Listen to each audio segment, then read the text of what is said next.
അസ്സലാമു അലൈക്കും വറഹ്മത്തുള്ളാഹി വബർക്കാത്ത്.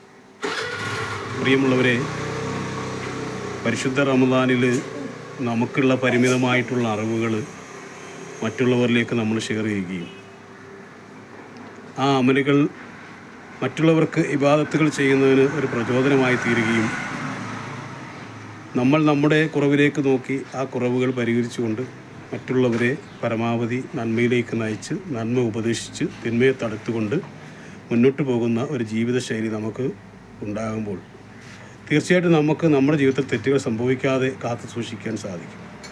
അപ്പോൾ നമുക്കൊരാളെ ഉപദേശിക്കണമെങ്കിൽ അതിന് നമുക്കൊരു യോഗ്യത വേണം. ഒരു മദ്യപാനി മദ്യപിച്ചിട്ട് മദ്യപിക്കരുതെന്ന് പറഞ്ഞാൽ ആ ഉപദേശത്തെ ഒരു ഉപദേശമായിട്ടും ഒരു സൽപ്രവർത്തനമായിട്ടും നമുക്ക് അംഗീകരിക്കാൻ പറ്റുകയില്ല. അപ്പോൾ മദ്യപിക്കാത്ത ഒരാൾക്ക് മദ്യപിക്കാത്ത നിലയിൽ മാതൃകാപരമായ ജീവിതം നയിക്കുന്ന ഒരാൾക്ക് മദ്യപാനത്തിൻ്റെ ദോഷവശങ്ങളെക്കുറിച്ച് പറഞ്ഞ് മനസ്സിലാക്കാം. ലഹരിയുടെ ദോഷവശങ്ങളെക്കുറിച്ച് പറഞ്ഞ് മനസ്സിലാക്കാം. അല്ല, നമ്മളൊക്കെ തെറ്റുകൾ പ്രവർത്തിച്ചുകൊണ്ട് മറ്റുള്ളവരെ ഉപദേശിക്കുവാൻ പോകാനുള്ള അവസ്ഥ എന്താണെന്ന് ഞാൻ പറയാതെ തന്നെ അറിയാമല്ലോ. അപ്പോൾ എന്ത് തന്നെയായിരുന്നാലും കഴിഞ്ഞ കാലങ്ങളിൽ ഒരുപാട് തെറ്റുകുറ്റങ്ങൾ ചെയ്ത ആളുകൾ ഒരുപക്ഷെ മാനസാന്തരപ്പെട്ട് ഈ പരിശുദ്ധ റമദാനിൽ ജീവിതത്തിൽ 11 മാസവും നമസ്കരിക്കാത്ത ആളുകൾ, ഒരുപാട് ആളുകൾ പരിശുദ്ധ റമദാനിൽ പള്ളികളിലെത്തിയിട്ടുണ്ട്. കാരണം ശൈത്താനെ പിടിച്ചു കെട്ടുന്ന മാസമാണല്ലോ, അതുകൊണ്ടായിരിക്കാം.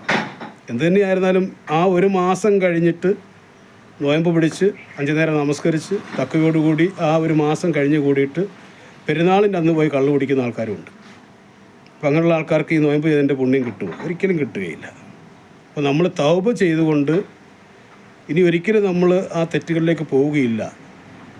ഈ റമദാനോടുകൂടി നമ്മളുണ്ടായിരുന്ന എല്ലാ തെറ്റുകളും ഞാൻ മാറ്റിവെക്കും എന്നുള്ള ദൃഢനിശ്ചയത്തോടു കൂടി വ്രതാനുഷ്ഠാനം നടത്തുവാനും നമ്മുടെ തൗബ അള്ളാഹുവിനോട് നമ്മൾ കൊടുത്ത ഉറപ്പിൻ്റെ അടിസ്ഥാനത്തിൽ, നമ്മൾ ചെയ്ത തൗബയുടെ അടിസ്ഥാനത്തിൽ നമ്മുടെ ജീവിതം മുമ്പോട്ട് നയിക്കുവാനും നമുക്ക് കഴിയണം.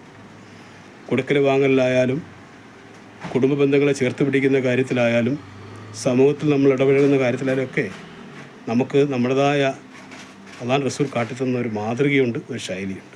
ആ ശൈലി പിൻപറ്റി ജീവിക്കുന്നവരുടെ മാത്രമേ നമുക്ക് ഇരുലോകങ്ങളിലും വിജയം നേടുവാൻ സാധിക്കുകയുള്ളൂ. പ്രിയമുള്ളവരെ, ഇപ്പം എന്ത് തന്നെയായിരുന്നാലും ഏവർക്കും ഈ റമദാൻ 18-ൻ്റെ സുന്നത്തിൽ ഹൃദ്യമായ റമദാൻ ആശംസകൾ നേരുന്നു, പ്രാർത്ഥനകൾ അറിയിക്കുന്നു. നിങ്ങളുടെ പ്രാർത്ഥനയിൽ ഈ എളിയവനെ കൂടി ഉൾപ്പെടുത്തണമെന്ന് അഭ്യർത്ഥിച്ചുകൊണ്ട് പ്രാർത്ഥനയോട് പ്രസാദത്തനാവണം.